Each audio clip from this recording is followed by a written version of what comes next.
everybody. This is Tanya here to interview Jillian. And so if you're tuning in, just leave a comment on YouTube or wherever you're watching from. That would be great. And and so I'm really excited to speak with Jillian because she has so many interesting, it to me just feels like weavings that she brings together for her clients. And so she has a very unique and interesting approach when it comes to healing. And so I'm really excited to learn more about it. So welcome, Jillian. Thanks for being here. Thank you. That's a sweet explanation. It's like a tapestry. And we're weaving it together, my clients and me and the community. We're like weaving something together that without, when they say like when the student is ready, the teacher appears, and like our patients, our students are our best teachers. Yeah. And that when we do come back together, it's like, what the lesson is. And when you have a client and they're going through something, like all of a sudden you're like, okay, I'm going to check on that. I'm going to work on that because that is coming to me for a reason, right? Yes, the clients always bring something new. I experience the same thing, or they ask a question. I'm like, I've never thought about that. I need to get back to you on that. Yeah. So you, and correct me if I'm wrong, but you do a blend of like Akashic records, and then this emotional alchemy and sound. Your background is in acupuncture, right? Yeah, my license is in acupuncture, and I found a lot of ways to kind of get in there without needles necessarily to work on the emotional acupuncture, the spiritual acupuncture. Wow, that is amazing. So it's that's amazing. I think more and more we're realizing that the body is just this illusion to an extent, and that we are more energy than we are the physical form that we're. Yeah, well, it's really empowering because I've had energy. One of the energy modalities that I've been learning is called NATE. It's an allergy elimination technique. Oh yeah, And it's basically like it basically uses acupressure, but the intention is that your body is armed against something, either an emotion, a chemical toxin, environmental toxin, a food. It could be anything even obscure as allergic to a meridian, or you have a geopathic stress that you're processing, and in a way you're just disarming the body against that. And I've had physical ailments just disappear when I work on it. It's like, what? Like, this isn't really like we're taking the physical form and we're explaining it in a physical way. But if you go beyond the body, if you can develop that perception of, okay, I think I'm right. Oops. Oh no. We lost her. Hopefully she can hop back on. So we'll just pause for a minute. But I do want to say, if you are watching this, if you could type in the comments, and if you're watching the replay, here she is, type #replay. Okay, I was just filling in dead space. I don't know what happened there. We're talking about something that made the meta go. So, but we know we're a toroid, and our heart has about 6 or probably more than 6 feet around us. So when you're in the room with somebody, you're like literally on top of them, like you're sharing this space. And so we definitely don't end with our skin and begin with our skin. And there's so much spiritual data out there that we can grasp. Yeah. So I'm curious, so how did you, I feel like everyone has a story as far as when it comes to their spiritual awakening. Because, obviously, kind of information, like depending on who your parents are, like my parents weren't necessarily very awakened, I would say, right? Yeah. So, tell us about your journey to this. Yeah. discovering this reality, this truth? Wow. Yes, I went through the dark night of the soul and the abusive, like narcissistic partner. And after that, I had some trauma, and it was like physical trauma, but it was lacing its way into the whole emotional, spiritual system. Mhm.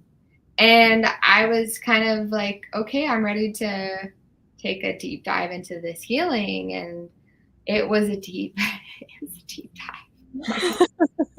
And I started with like more physical, like I'll just take some herbs, I'll work on my nutrition, and Yeah. not really not that nutrition isn't the right perspective, but when you have a bunch of toxins and they have nowhere to go and you're just taking herbs, you're just immobilizing the toxins, and you're not taking like a binder to like remove them, and maybe your detox pathways aren't clear. So um that kind of made me worse. And then I did realize like I have to work on the trauma. I have to do EMDR, worked with plant medicine, help myself to move through it in a way so it wasn't so raw and painful. And I worked through that, and I kept working through more layers. I need to work on the geopathic stresses in my life.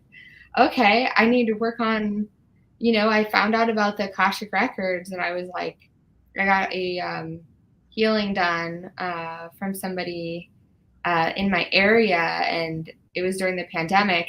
She was doing everything exclusively online, but the power of that, like I could feel it in my dreams that night.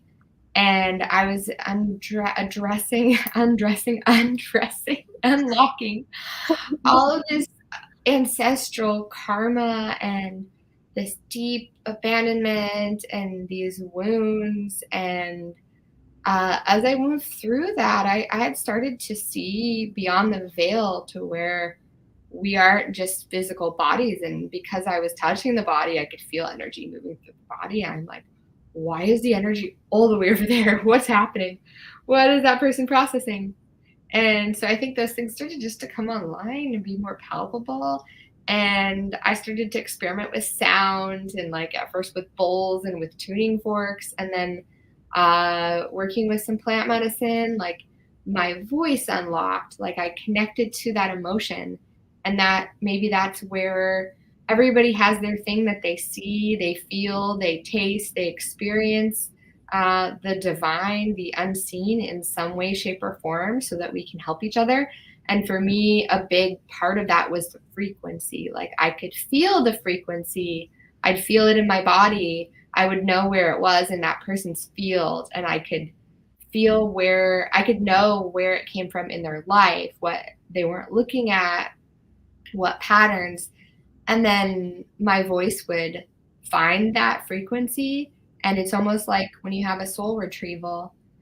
A soul retrieval is you're inviting those parts back into yourself through drumming, through sound. You're inviting those fragments of yourself that when you have a collision impact, everything just scatters, everything just goes into the ethers, because it's not safe to be a whole person in a collision. Like you're trying to protect parts of yourself, and you're trying to do that. And so when we can bring it back together into wholeness with sound, it's less invasive than even an MRI. An MRI is actually sound, but there are some harmful chemicals and heavy metals that you get in your body from that.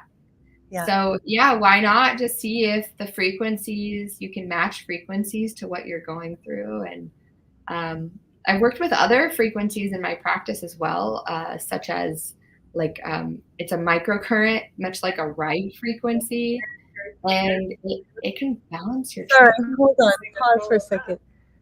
I don't know what's talking right now. Hold on. Yeah. Keep talking. You can talk. Yeah. Hey. Yeah, it's incredible when you find the frequency that matches you and matches what you're going through. I remember moments when I was in ceremony where I felt like these ladies that I'd worked with, they were like singing my soul back to me. Like they were singing just to me. And everybody just being a child and being sung to is so beautiful. Still haven't Oh, I mean, I haven't really had many people get mad at me for singing to them. Like, and it's just a beautiful, like, divine mother presence that I feel like we're missing in this world, is to just have the frequencies of our soul, like, recharged to us through song. yeah. Yeah. I apologize for that disruption. I didn't even know there was a phone right here. I'm going live from where I teach, and so anyway, I'm in a room I'm not familiar with. So anyway, forgive Yeah. me.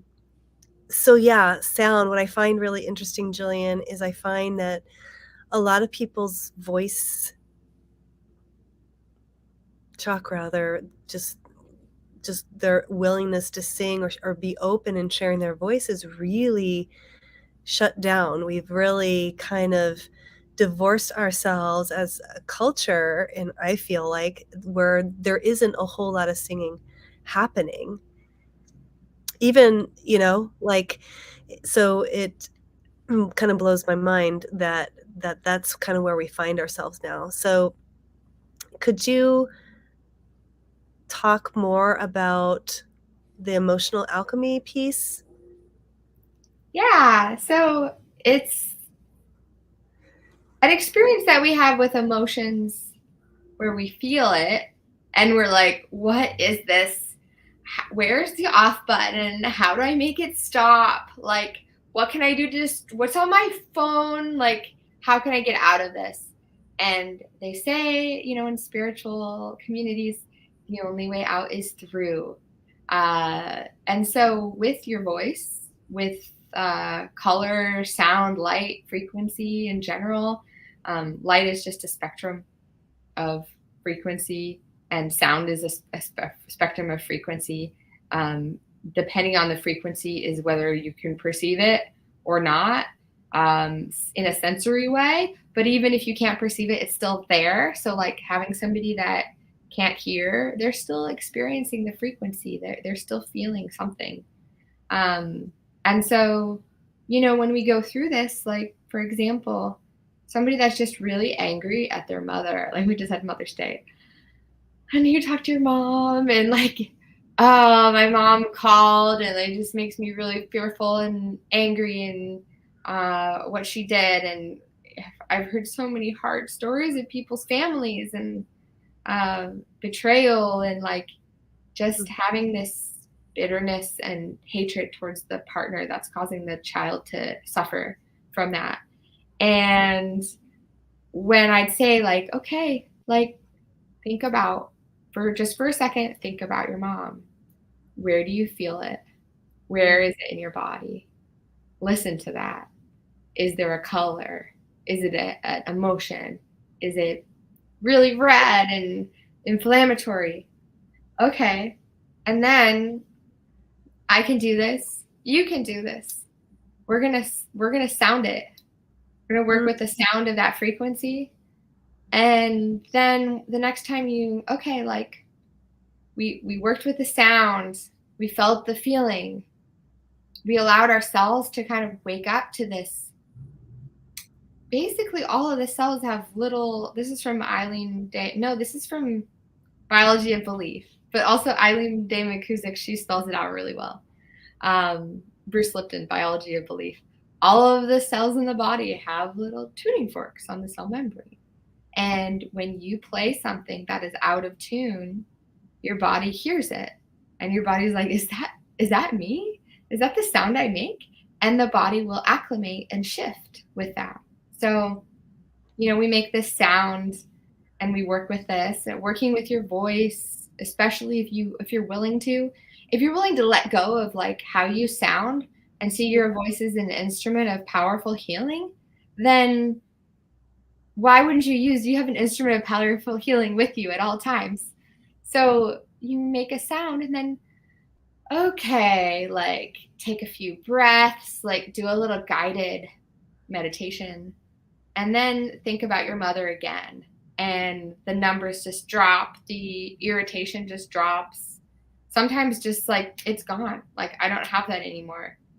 Mm.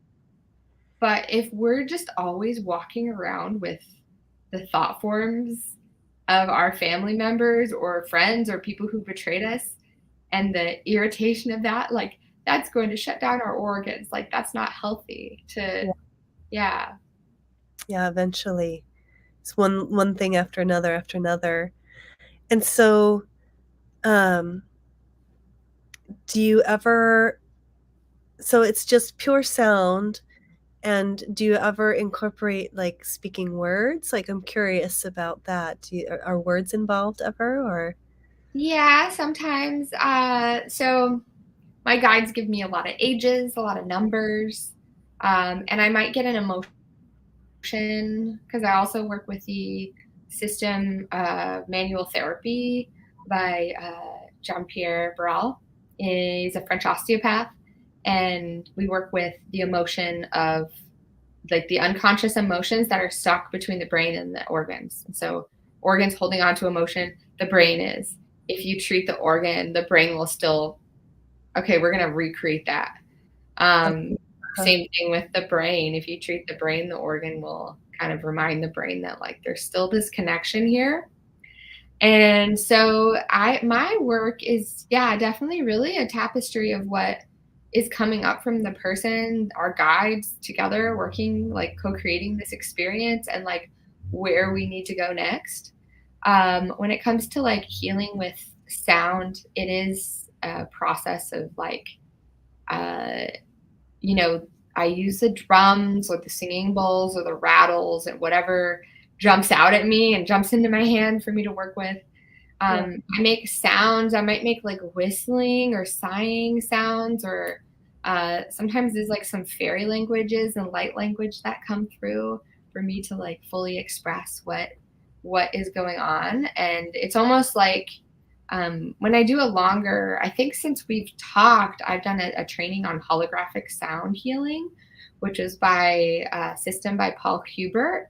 And that is really interesting because it's using the sacred geometry with the different organs and chakras in different parts and creating like, and it's all channeled.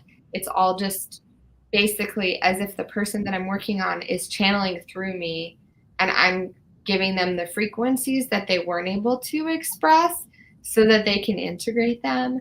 And so it's almost like I'm doing a play for the person or a song for the person, and like that's what they needed to hear. And so it's very yeah, so you're following your intuition and working in a multidimensional level, sounds like. Yeah? Yeah, yeah.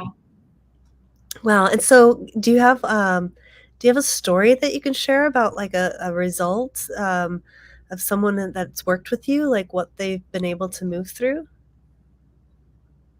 Oh gosh. Um, Like, what yeah, I mean, pops in into your I have mind? somebody that like his yeah, like his mother never like loved him, and it was always like the child of the other guy, and there was like, just all this resentment, and the father too, and all this like emotional abuse. And not everybody's like this, but some people when they get on the table and the frequency comes through, like they do this like kundalini Yeah, activation of like the chakras, and the chakras are opening. And this one particularly was like for me interesting because it was like right here there was just a lot of energy stuck around the heart, and like just the toning and all that stuff that I did around his heart was just like he was in tears. And I just feel like those are the things that we don't allow ourselves to feel all the time. We're like trying to push through. And when we allow ourselves to feel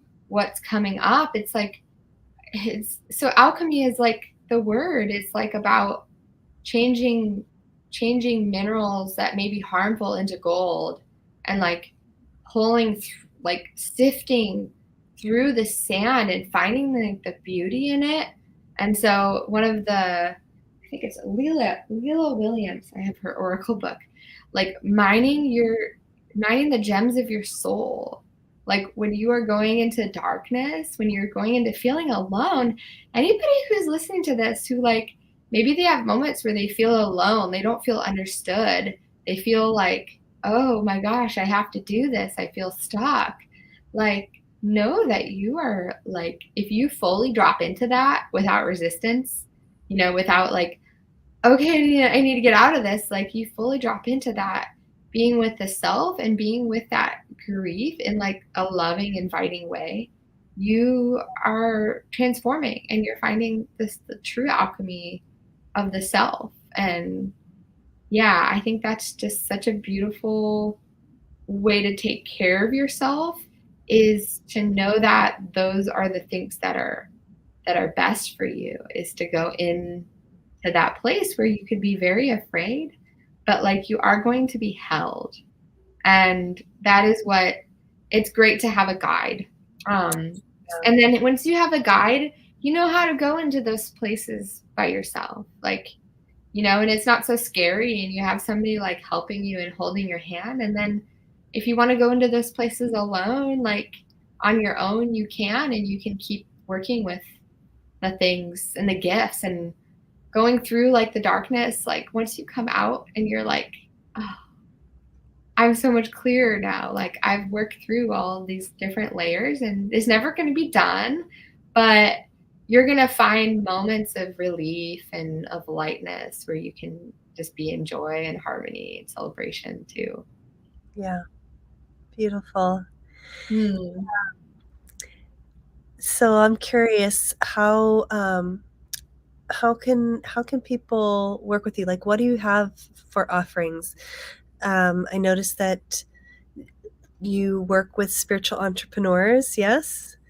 Yeah. Like having a way of connecting with your clients in a way that you can manifest your abundance, in a way that you can, allow this alchemy to also inform, like, for example, the wounds that we have that prevent us from accessing our greatest abundance, the sacral chakra, like the things that we don't feel safe about, those are reflecting in our business.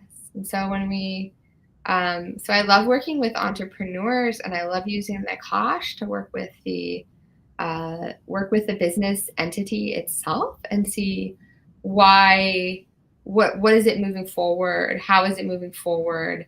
How is it stuck?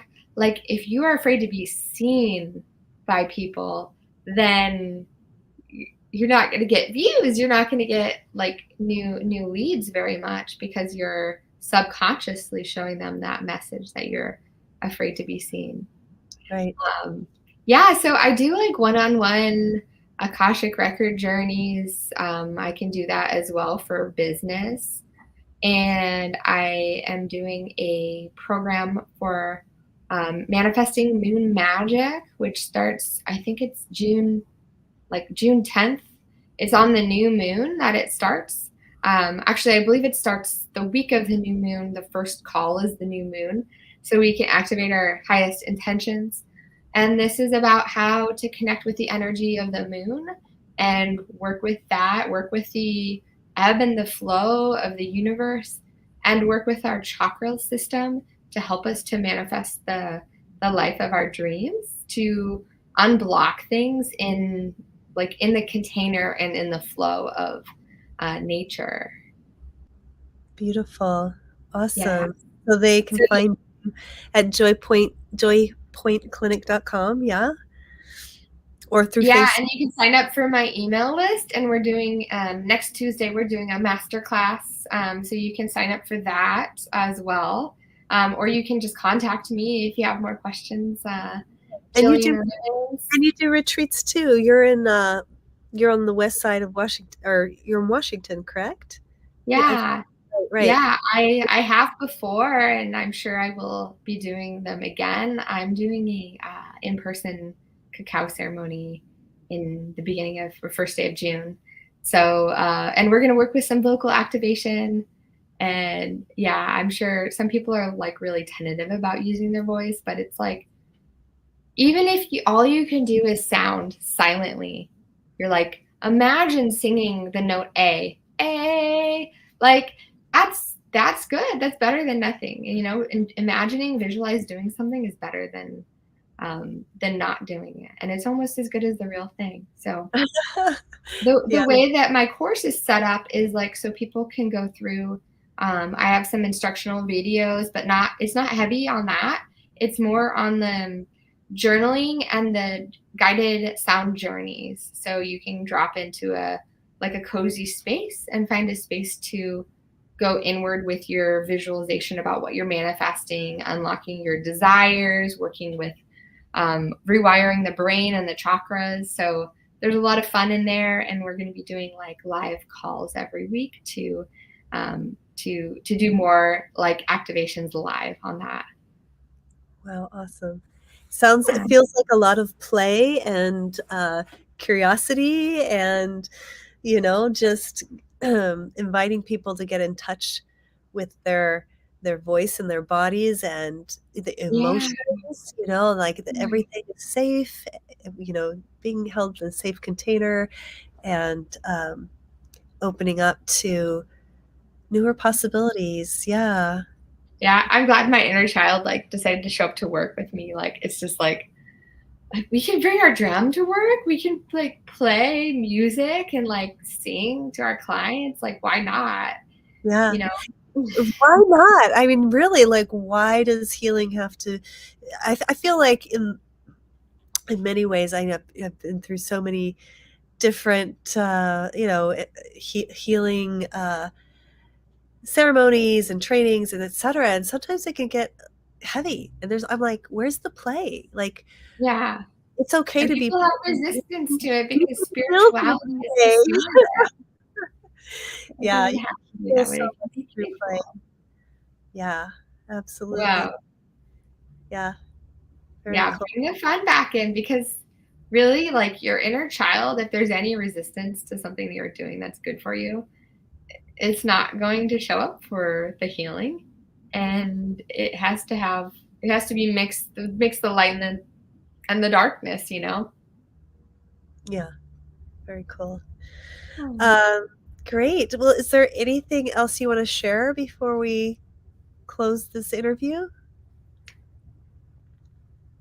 Yeah, like I just invite that intimacy that we have with our shadow to alchemize it to if you have trouble expressing yourself via your voice, like ask yourself like why is that?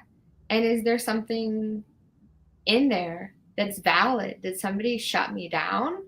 And why did they do that? And was there a reason? Were they just did they even know that they did that to you? Yeah. And to connect with that emotion and like where does that person live within you? How can you connect with that part of you that feels shut down and then work with it? So I think it's just a really intimate process that we can have with ourselves where we honor the parts of us that maybe don't feel safe or at home, and then with that we can manifest like the most beautiful reality, and our inner child and all the aspects of ourselves that are just really sparkly because we've been doing healing with them can show up in other parts of our lives and like share in this beautiful experience that we have, this new earth consciousness. Yeah. Yeah. It's I've it's this continual journey of just reclaiming these parts of ourselves and once you reclaim it, it's like, oh, right, it's always been there. We Yes. think it hasn't been there until it's kind of a paradox, right? It's this feeling like we're missing something, there's something that just doesn't, we're feeling stuck, we can't quite figure it out. And then we reclaim it, and then that reclamation, it's like there's this feeling of knowing like, oh, it's always been there. I haven't been open to it, or I haven't allowed it, or I haven't, to truly accept all parts of myself, even the parts that I have tried to push away because I thought they were shitty. I didn't, Yeah. like, okay, it's okay. Like, that's part of you, stop reacting against it, just like allowing it to be. Right. To And give it a name and to place it at your table and invite it in. If there's a voice in your head that keeps saying like you're not good enough, it's just like, I hear you, and like, do you want some cookies and tea? Like, let's talk about, like, let's feel, instead of being like, nope, nope, you need to go. right. Yeah. Like, Yeah. don't banish your ego. Don't banish the parts of you that are a little bit more difficult to deal with, right? It's like having a family, like, you're a family constellation person, like, it's all coming together to show us the whole, and it's all valid, and it's all, we can accept all of it. Yeah. Really accept our uniqueness, really. Because you can't have, we're not, yeah, we're not meant to be perfect. And so when we can dance and move and allow love and Mm-hmm. really experience the fullness of everything that we are, Mm. through, like you're demonstrating, through the voice, through sound, through getting in touch with our emotions, through journaling, like all the different things. There's so we're so much more powerful than we've been taught to believe, and Mm-hmm. so much more than these bodies. So the power of sound, and it's an exciting time to be alive, because that more and more we're realizing it's all frequency. We're creating our reality. It's all frequency. So if you can just work with the frequency and shift the frequency, you change the whole reality. And so I think we're going to see some really exciting um, just shifts in humanity in the next, few years, decades. We're going to wake up in a world that we're like, wow, this is Yeah. so much more than what we ever could have imagined. But Yeah, to it's so potent. allow ourselves to dream, like really just allow yourself to dream and trust. And yeah, so we're these amazing creator beings, and we have this voice, and we can use it. And it's meant here. I mean, we are capable of so much, to heal, to manifest, to create. So I really Right, love. and we already manifest a lot.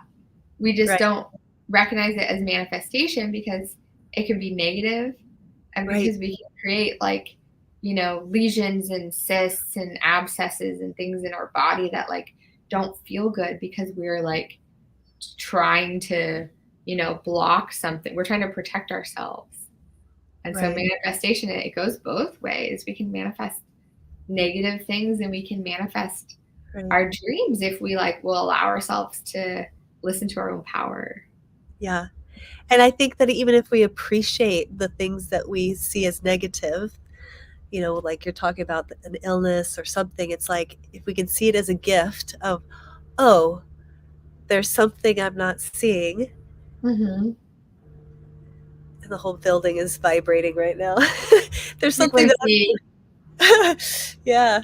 Um, this is something I know I'm not seeing, and it's here as a gift to bring me back into coherence, and Mm-hmm. to connect with myself at a deeper level, and Yeah. to honor myself.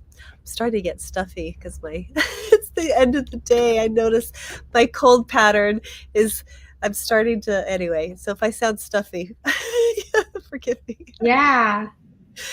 Anyway, um, well, thank you so much, Jillian, for being here with me. And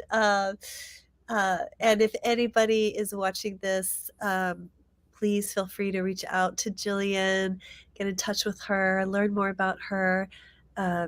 She's lovely and amazing and has so much wisdom and insight. And yeah, so thank you so much. Incredible. Thank you for having me. This has been so wonderful. Great. Bye, everybody. Okay.